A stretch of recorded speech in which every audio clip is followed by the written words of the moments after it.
Morning, everybody. Please rise and let's sing Spirit of Life.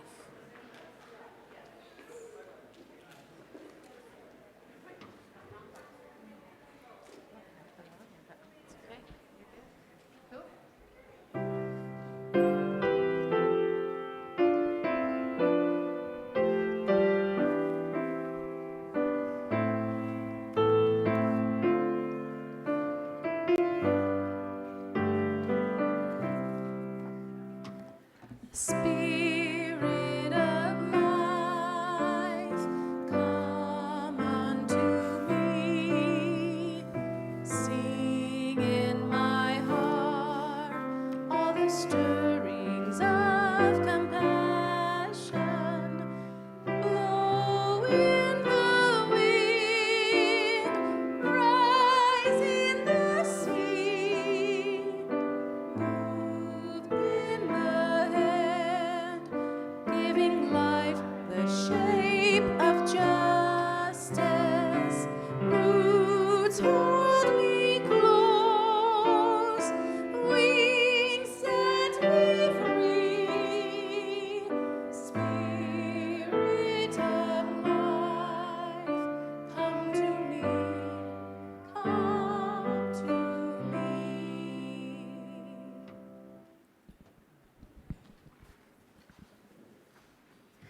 Good morning, everyone.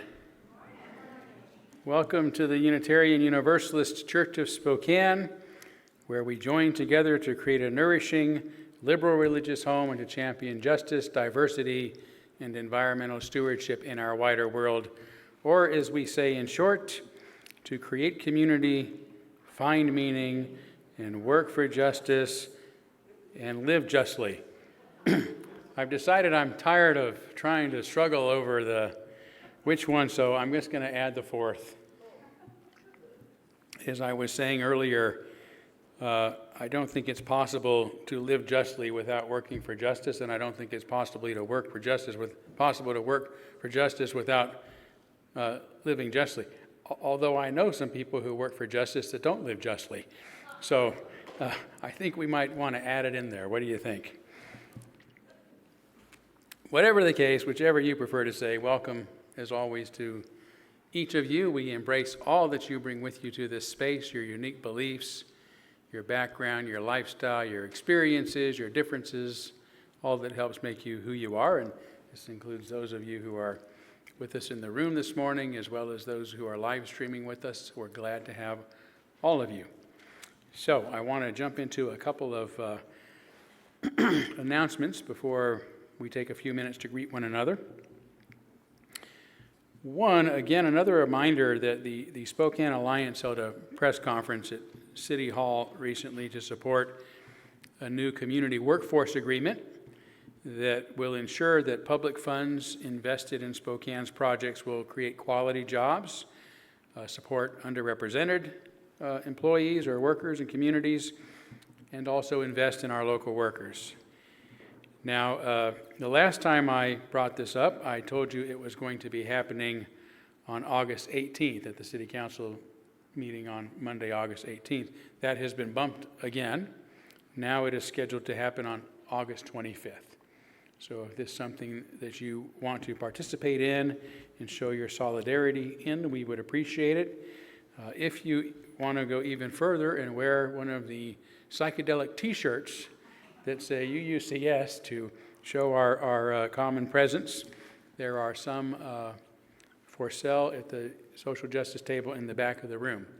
So we appreciate that, and you can talk with a member of our Social Justice Coordinating Council if you want more information. I think Barb Stubing was supposed to be here. I don't know if she's going to show up or not, but Nancy's back there and waving her hand, and she can also help out and answer any questions. So thanks, Nancy. All right, now, if you missed the opportunity to hear Jackie Sandberg and Madeline McNeil performing this past Wednesday, there are two other opportunities coming up this week, actually this weekend. Friday, August 8th at 6:30 p.m., The Jaxie Duo, as they have named themselves, will be playing at the Mole Mexican Restaurant in Kendall Yards. And the following night on Saturday, also in Kendall Yards, they'll be playing at Hello Sugar from 5 to 6:30 p.m. So you can eat Mexican food on Friday and save room for dessert on Saturday and enjoy what I promise you will be some of the best music in the area. So, the Jaxie Duo. Jaxie. Jaxy. Haven't you heard that before? Yeah.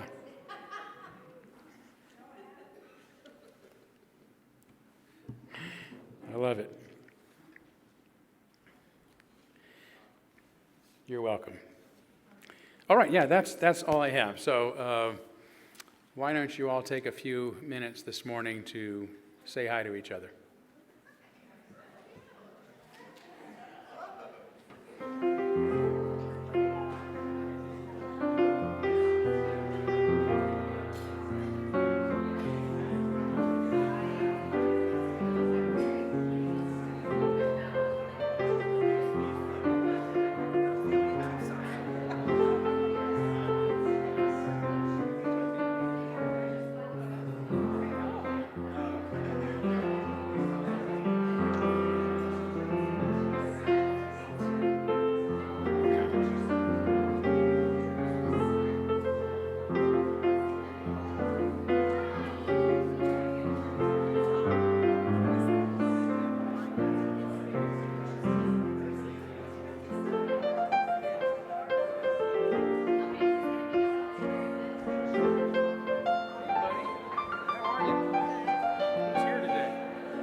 Okay, go ahead. Perfect, thank you. All right. Okay, more opportunity to visit with one another during our social hour following the service, so please stay around for that and grab a cup of coffee, a cup of tea, and some good conversation. But we'll move forward now by lighting our chalice, the symbol of our unity and our solidarity, of our openness and our inclusion, of our community and our individual uniqueness. May this small flame be our offering of warmth to those who are cold and alone, and a light to those in darkness. May it be a flame that ignites justice in our world and a beacon of hope to those in need, and may it reflect at least a spark of truth wherever truth has been lost, and cast a healthy shadow of doubt wherever it's been found.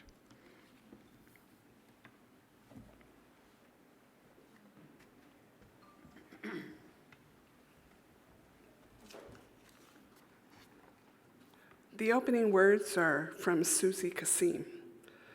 Make your book of life a musical. Never abandon obligations, but have fun leaving behind a colorful legacy. Take control of your life and never allow limitations implanted by society tell you how your music is supposed to sound or how your book is supposed to be written.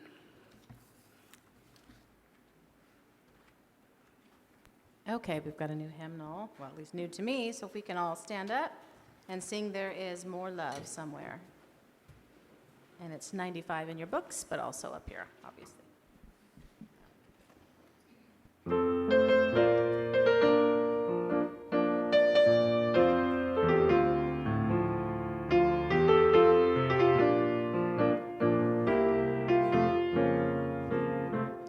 There is more love somewhere.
Before we begin with our candles of care, I would point out that this candle behind me is something we light, have been lighting at least at the start of each month. This is a candle that was gifted to us by our partner church in Felșoracos, Romania. Each Sunday, our partner church lights an identical candle to this in honor of our longtime friendship and work together. And they sent us one of those candles as a gift. So we've been lighting it at the start of each month as a way to share our own appreciation for that long-time relationship. So.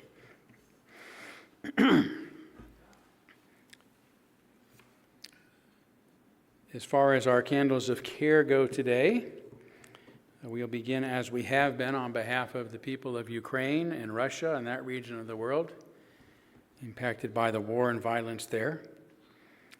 The Palestinian people, the people of Israel, Iran, Syria being impacted by the terrible inhumanities going on there. And a candle for the millions of frightened immigrants in our own country, or people whom to some look like they might be immigrants that now fear walking their own neighborhoods. Let's take a moment of silence on behalf of others that you might be thinking of, and as always, you're welcome to name them aloud if you like.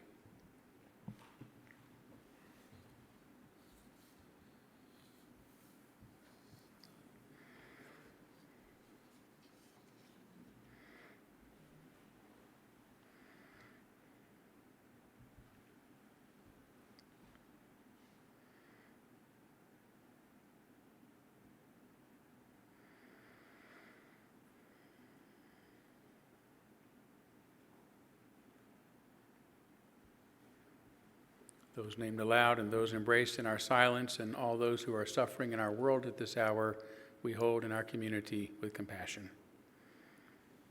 And we now gratefully give and receive this morning's offering, which helps sustain this community and our mission to the larger world.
Thank you so much, Jackie.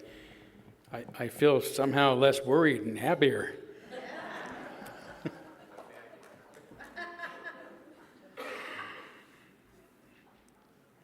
I didn't need to hear the lyrics to feel that way because of your playing, so thank you.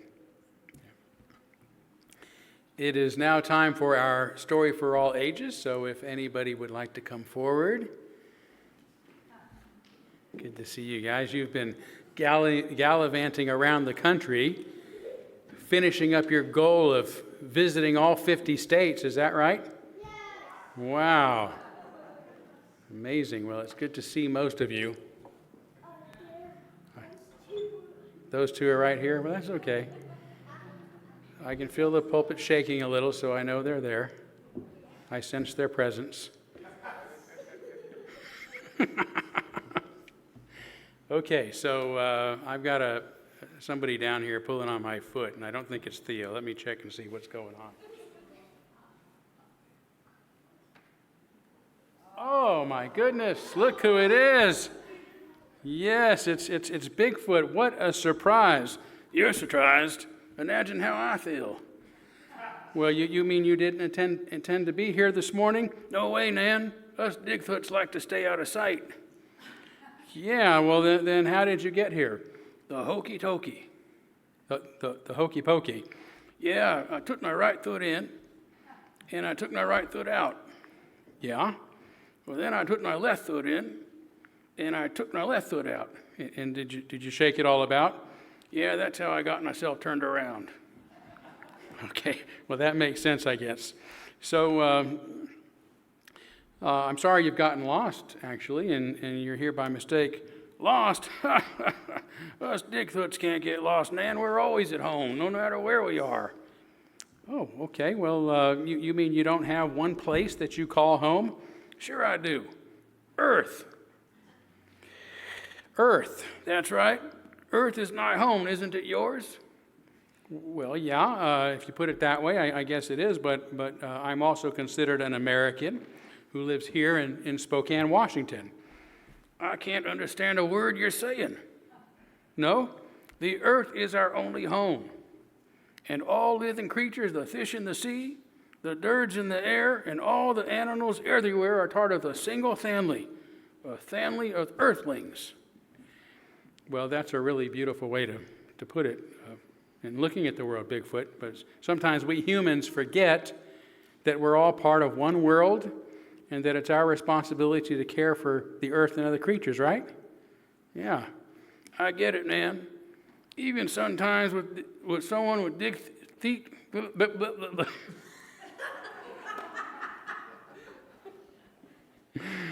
Oh my God. Here, let me pull that hair out of your mouth. Maybe that'll help. Why don't you try again, Bigfoot? You got to worry about putting your feet in your mouth, don't you? Yes, I do. Even someone with feet as big as 9 can get turned around now and again. But we'll never lose our way so long as we remember we're all part of the single family and share the same home. Well, thanks for reminding us of that, Bigfoot. Even though you got turned around this morning, I think you ended up right where you belong. Thanks, Nan, but I need to get going. Oh, where are you heading next? Not sure, but no matter where I go, I always try to begin by taking a step in the right direction.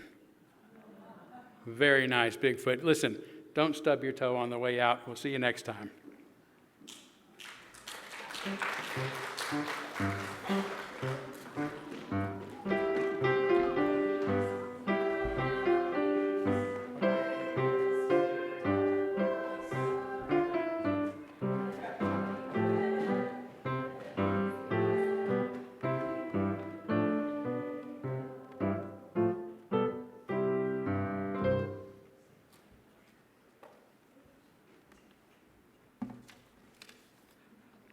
For this morning's meditation, words from Eleanor Roosevelt. Where, after all, do universal human rights begin? In small places close to home, so close and so small they cannot be seen on any maps of the world. Such are the places where every man, woman, and child seeks equal justice, equal opportunity, equal dignity, without discrimination. Unless these rights have meaning there, they have little meaning anywhere.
So this song was written by a famous local musician by the name of Jim Boyd. You probably remember him in the 90s, performed everywhere in Spokane, but just did a lot for the indigenous community and really for Spokane. But this is his song, and I got the opportunity to perform with him, so what a life.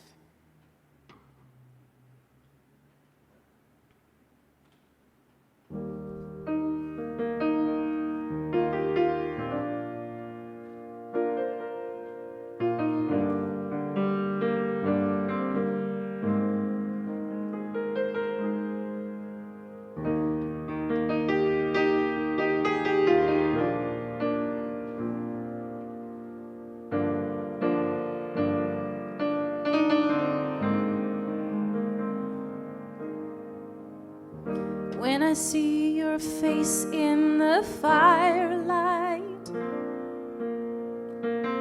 I wonder how the fire started. Some people might call you pretty, but I called you broken-hearted.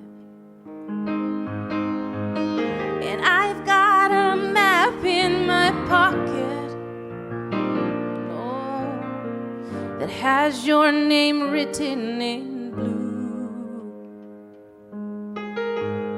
I'll follow you like that river if you just guide me through. Let's rent a car and drive it 1,000,000 miles away. Let's start a fire and survive it 1,000,000 miles away. Let's steal the sun and hide it 1,000,000 miles away. Let's find a storm and ride it 1,000,000 miles away. When I see you dance in the bar light, I wonder when the song will end. Some people might think you're graceful, but I think you're brittle and bent. And I've got a map in my pocket where every town is for you. I'll make a stop in all of them if you just guide me through. Let's rent a car and drive it 1,000,000 miles away. Let's start a fire and survive it 1,000,000 miles away. Let's steal the sun and hide it 1,000,000 miles away. Let's find a storm and ride it 1,000,000 miles away. When I see you read by the candlelight, I wonder if you'll hurt your eyes. Some people like happy endings, but I've always liked a surprise. When I've got a map here in my pocket that shows where Lucifer fell, yeah, I'll fall from heaven if you just guide me through hell. Well, let's rent a car and drive it 1,000,000 miles away. Let's start a fire and survive it 1,000,000 miles away. Let's steal the sun and hide it 1,000,000 miles away. And let's find a storm and ride it 1,000,000 miles away.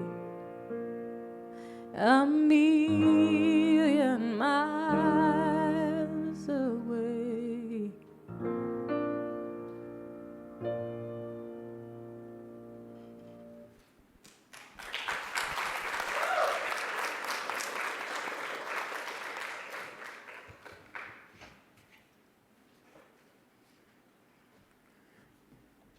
As beautiful as that song is, I'm glad that I was not 1,000,000 miles away this morning and was right here where I got to hear you perform it.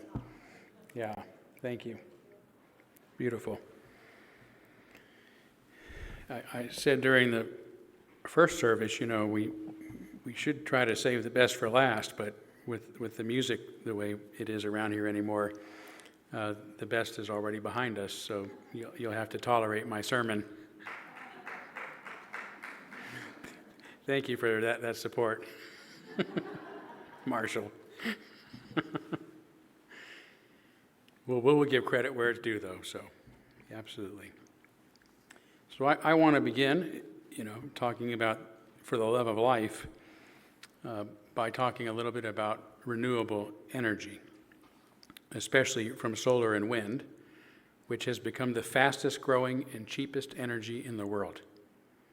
In their new book, Abundance, Ezra Klein and Derek Thompson explain this trend by summarizing it, or I should say summarizing a recent study. They say, in a thrilling paper with the very unthrilling title, Empirically Grounded Technology Forecast and the Energy Transition, I'm sure you've read that one, a team of researchers found that the price of oil, gas, and coal after adjusting for inflation is about what it was 140 years ago. But renewable energy keeps crushing expectations. The authors looked at 2,905 projections for solar costs made by the most popular forecasting models and found that solar costs were expected to fall by 2.6% a year and never more than 6%. In reality, they fell by 15% a year, year after year. 15%. In 2022, the U.S. Energy Information Administration released a report estimating life cycle cost for new energy installations in the coming decades. Solar was already cheaper than natural gas. Wind was $1 more. Both were about half the price of coal. A world powered by renewable energy is barreling towards us like a solar-powered freight train, and will be here before we know it, despite the naysayers and the Neanderthals standing on the tracks hoping to stop it. In The Singularity is Nearer, Ray Kurzweil says, as a result of these ongoing cost reductions, the overall amount of energy obtained from renewable sources, solar, wind, geothermal, tidal, and biofuels, is also growing exponentially.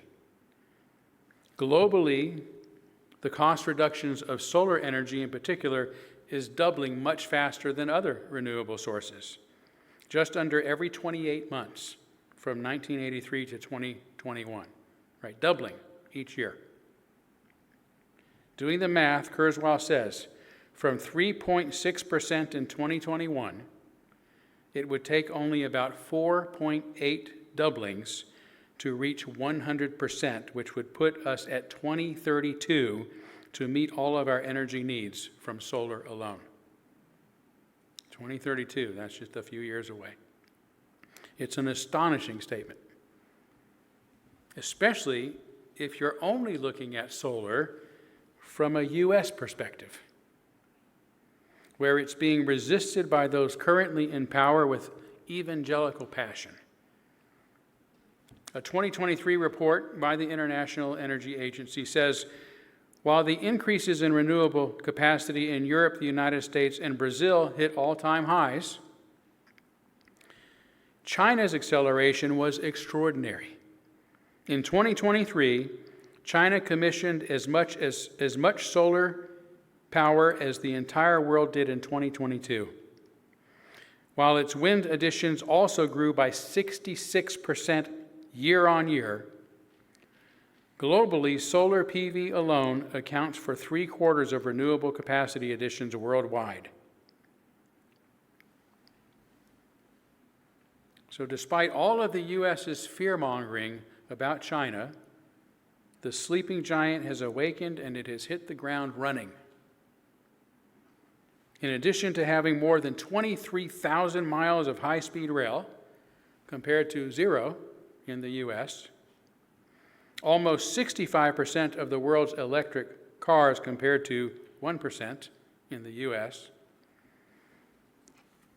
AI-embodied robots already, and drones that can deliver your lunch or a cup of coffee from the sky. China, not the U.S., or any other Western nation, is the world's leader on combating climate change. In fact, if it weren't for China, solar power wouldn't be affordable for anyone right now. Despite the U.S. having invented solar technology in the 1950s, it is China that made it an affordable market. As Klein and Thompson explained, in 2000, not too long ago, China had barely enough solar energy to power a small town. By 2020, the nation was making 70% of the world's photovoltaic panels. And China ramped up manufacturing. As China ramped up manufacturing, the cost of solar panels in the last 15 years has declined by almost 90%. Right? That's why those of us like myself, fortunate enough to have solar panels on our roofs, can afford them. I don't mind them saying made in China on the back. I agree actually with that great line from a John Denver song, who's to say you have to lose for someone else to win?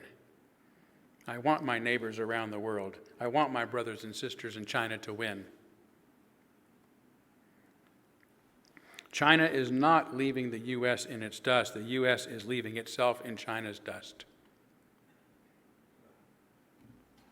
Just this past week, in his reckless and short-sighted efforts to make America great again, Donald Trump ordered the Environmental Protection Agency to stop regulating greenhouse gas emissions.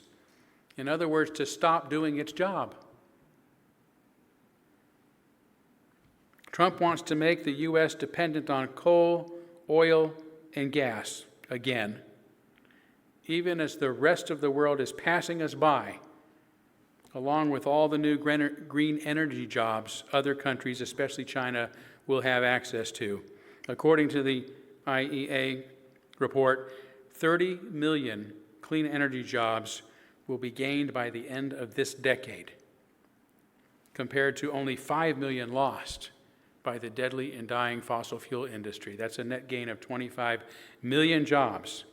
And if the U.S. continues down the path of nationalism and isolationism that it is on, it is unlikely that it will enjoy any of the benefits of this booming industry. Now, I've begun by discussing renewable energy to such an extent because it is a very real and cogent example of the choice that we are facing today between life or death. Solar, wind, and water are the energies of life, while coal, oil, and gas are the destructive energies made from the buried remains of dead animals. In 2017, Noam Chomsky, professor emeritus of MIT, the Massachusetts Institute of Technology, drew a lot of heat by claiming that the Republican Party is the most dangerous organization in human history. He argued this is mostly so because of its refusal to do anything about or let anyone else do anything about global warming, the worst existential crisis humanity has ever faced. I agree that's a very outrageous statement, Chomsky told journalist Amy Goodman. So I therefore simply suggest that you take a look at the facts and see if it has any merit or if it should just be bitterly condemned. Has there ever been an organization in human history that is dedicated with such commitment to the destruction of organized human life on Earth? Of course, the grand old party likes to portray itself as the pro-life party because of its concern for unborn people, which, given its otherwise dismal anti-life record, can only be understood as a form of denial and deflection. Just this past week, there was another mass shooting involving a U.S. civilian using a military-style assault rifle. At the same time, NBC reported on a new drone system that uses pepper spray and other non-lethal tools to track down and incapacitate potential school shooters. That's great, I initially thought. But then I wondered, why do we have to depend on such technology to begin with, when, like any other sane country, we can simply ban civilians from owning these unnecessary weapons?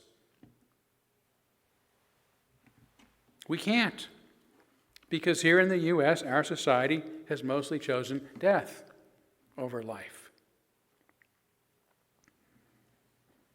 Unabated global warming may be the worst example of this, and the mass shootings the most horrific, but there are many others.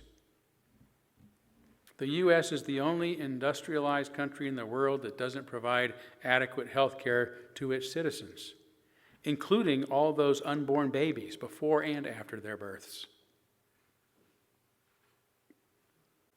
During the height of the COVID pandemic, the GOP resisted sheltering at home and wearing masks in public to prevent its deadly spread, and has since worked to cast false doubt on the safety and efficacy of all vaccines, resulting in new outbreaks of diseases that we had previously defeated, like polio and the measles. In recent months, weeks, and even days, the Republican administration has continued to diminish and end environmental agencies and protections. and his rapidly discontinued domestic and foreign aid programs to those most in need in the U.S. and around the world. It's also backing away from offering disaster relief for the almost constant barrage now of hurricanes, tornadoes, floods, and fires caused by the climate change that it still refuses to acknowledge is even happening.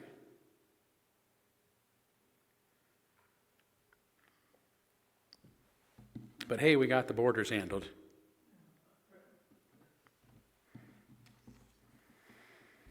Instead of compassionately addressing the growing housing shortage that's putting working Americans out on our streets, the Trump administration's solution is to simply remove them. To where? We do not know. Perhaps to some foreign gulag.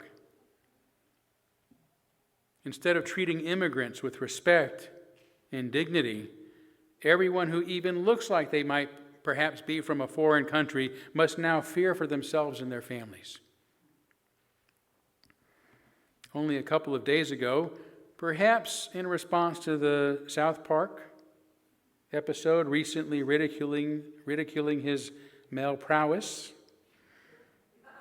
Trump sent 2 nuclear submarines, talk about phallic symbols, to threaten Russia, rather than working to de-escalate the possibility of the nuclear war that he promised would occur if he wasn't elected.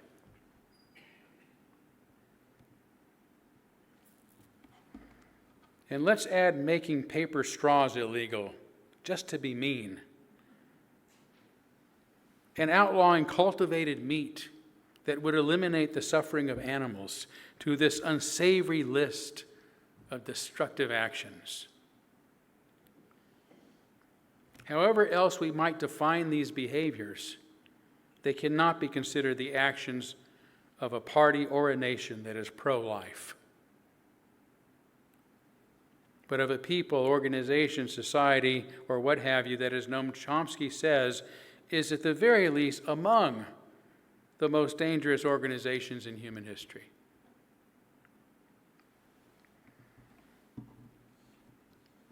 Now, this is not to say that all Republicans, nor all who voted for Republicans, have a necrophilous or death-centered orientation. To assume otherwise is to commit the informal fallacy of division, confusing qualities attributed to the whole with those of its individual members. So although people will accuse me of saying that all Republicans are necrophiles, that's not what I'm saying. Nor am I implying that everyone who votes for Democrats in the U.S. have a life-directed or biophilous orientation. Some of the most loathsome people I know are Democrats. Necrophilia is rooted, rather, in the failure of some individuals to fully emerge from their original narcissism, the experience of ourselves as the entire world, which should dissipate if and as we differentiate ourselves from our mothers. And if for some reason we cannot let go of that original feeling of oneness, we find a surrogate mother, be it a person, a group, a religion, a nationality, or the like.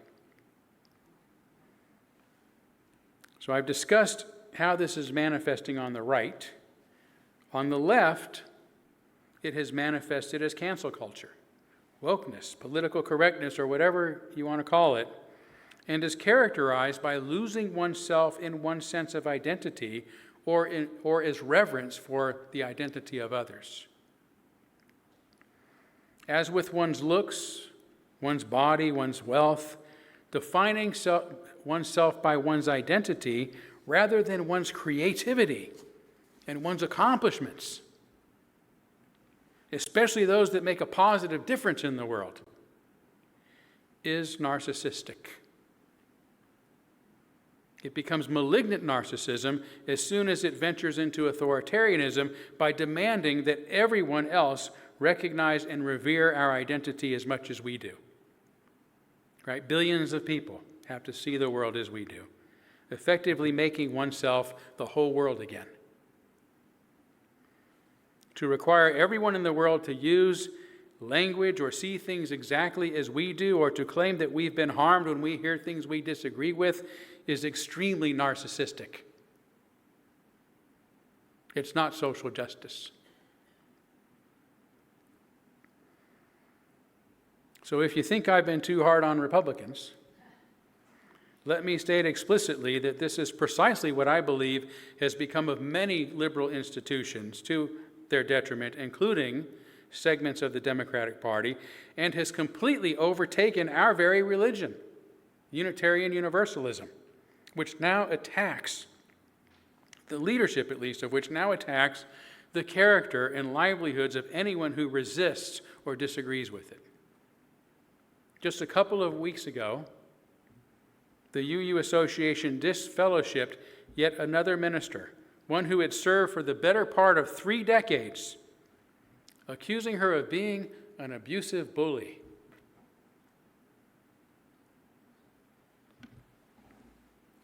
Between 1961 and 2020, do the math, the UUA had permanently removed only 8 ministers from fellowship, that is, stripping them of their professional credentials. 7 of those were for sexual misconduct and 1 for financial malfeasance, and they should have been.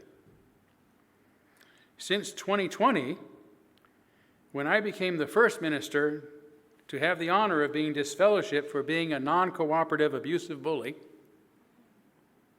after writing a book of dissenting views, they have disfellowshipped 7 others for the same or similar reasons as me, especially for saying something that somebody at the UUA disagrees with.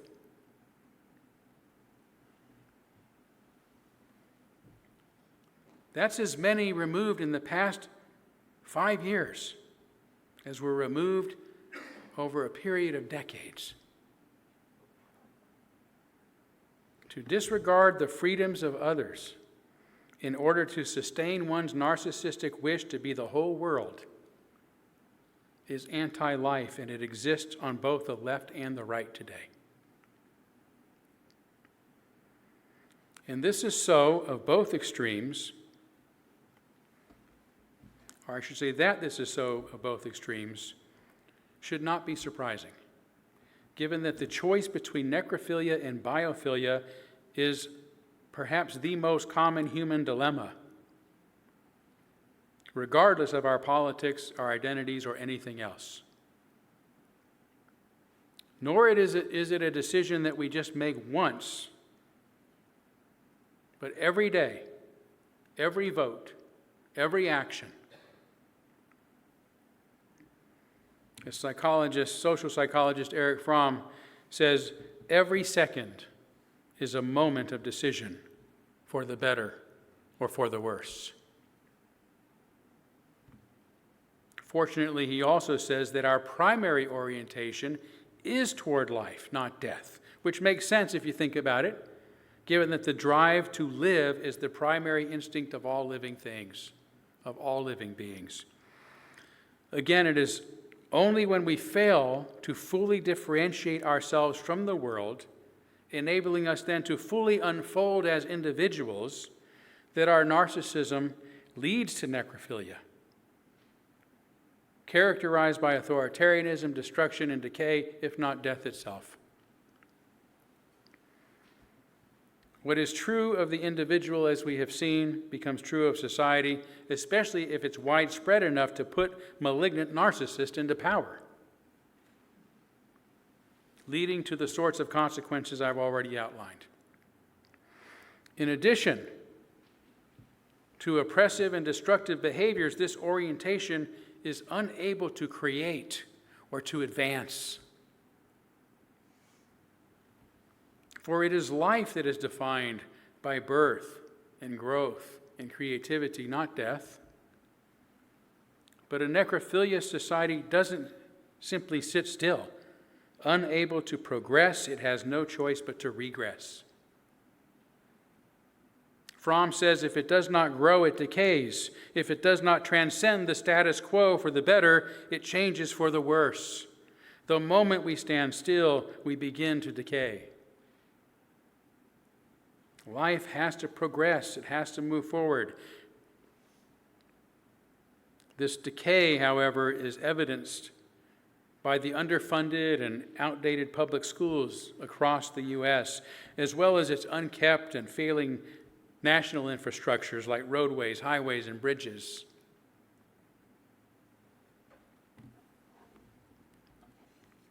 Along, of course, with its inability to build, not only its inability to care for existing structures, but to create, to build, to advance new structures, like those high-speed rails in China I mentioned.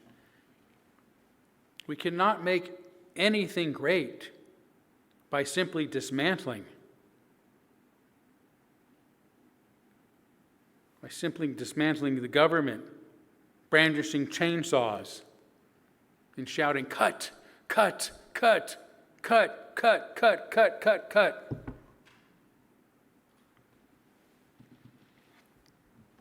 We have to create. Life that stagnates tends to die, Fromm says. If the stagnation is complete, death has occurred.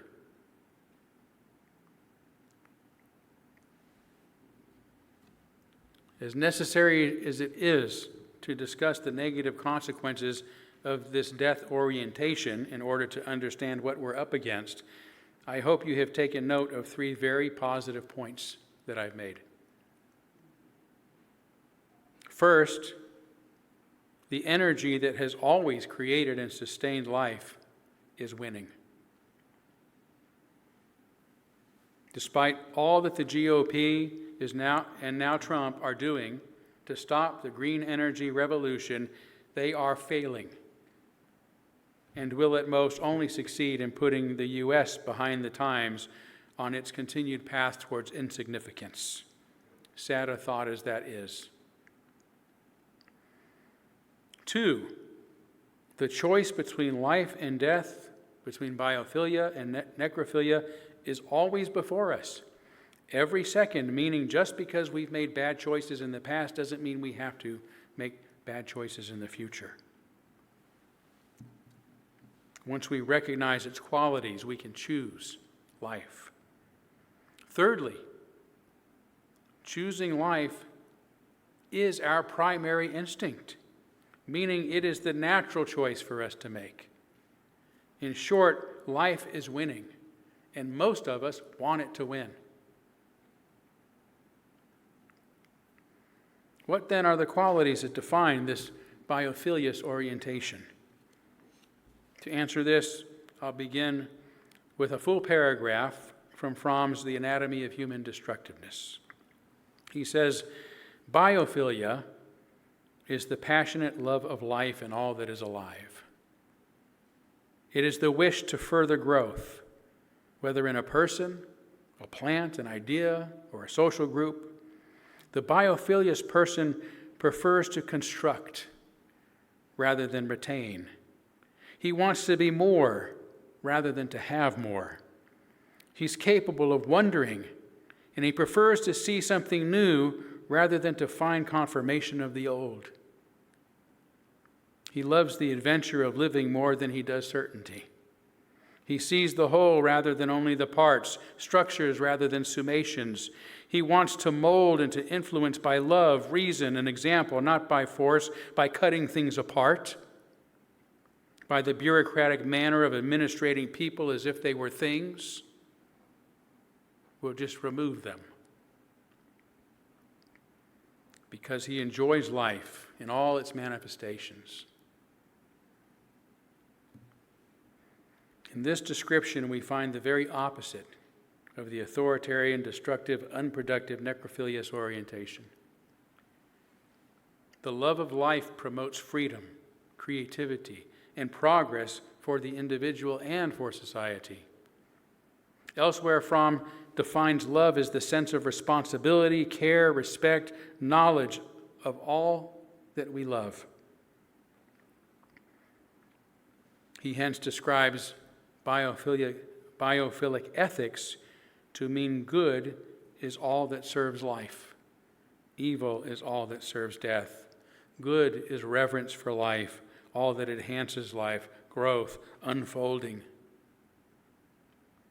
Evil is that which stifles life, narrows it down, cuts it into pieces.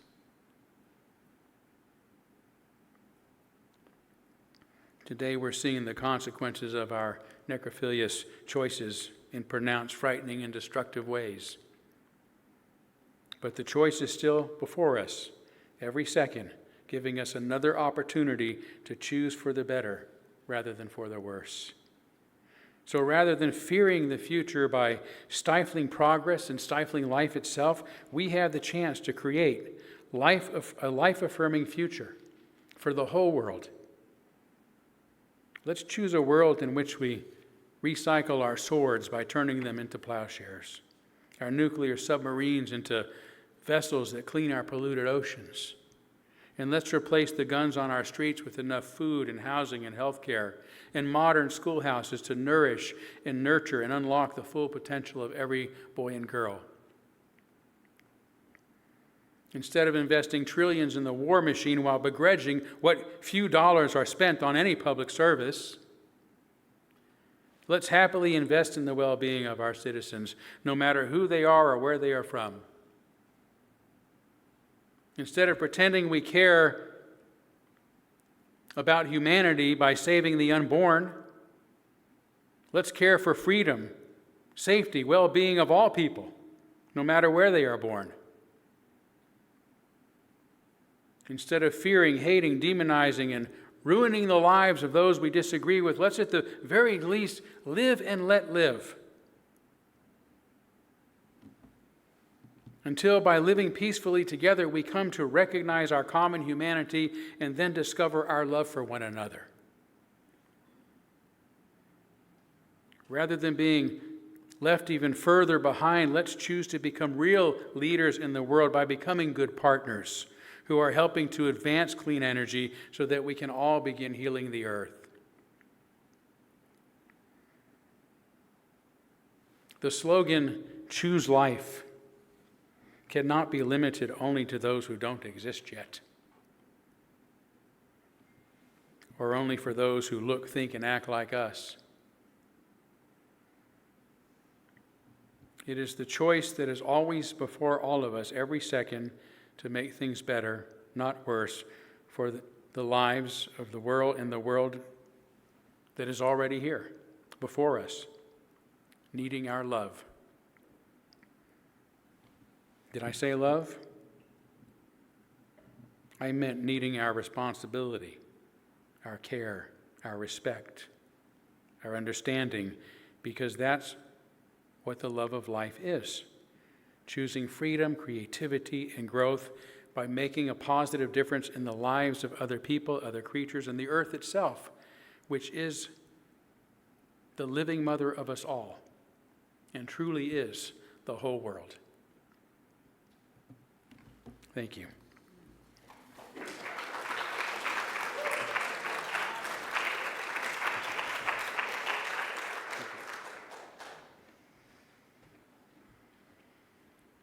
Okay, if we can sing Blue Boat Home together, please.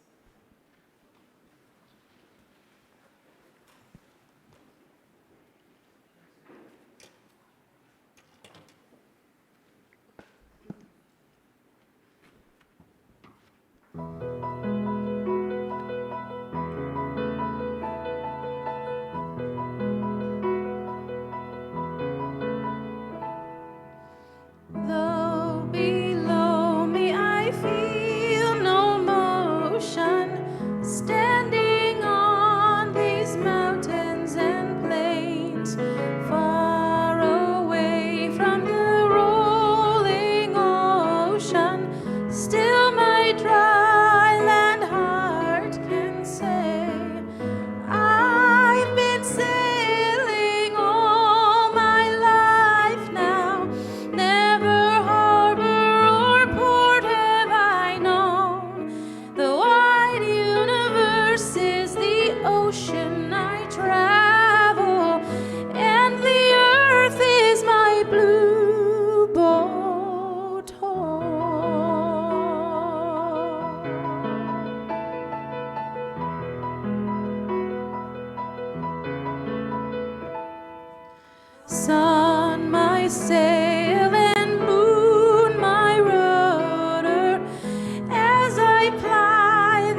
sink questions into the deep, drifting here with my ship's companions, all we kindred pilgrim souls, making our way by the lights of the heavens in our beautiful blue boat.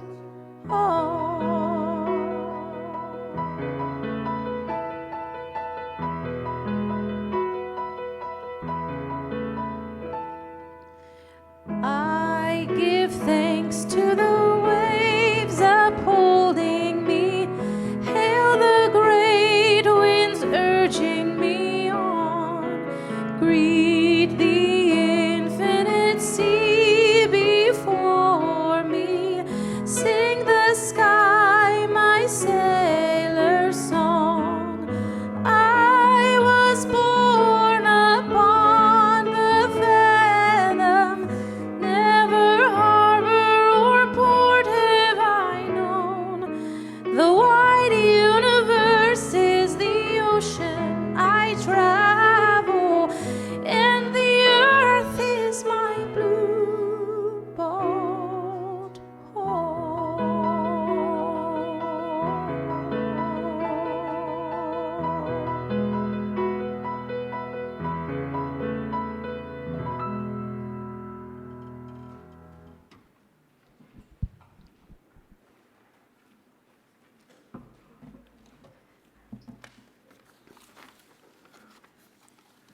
The thought manifests the word manifests the deed. The deed develops into habit, and habit hardens into character. So watch the thought and its ways with care, and let them spring forth with love born out of compassion for all beings. As the shadow follows the body, as we think, so we become. The Dhammapada.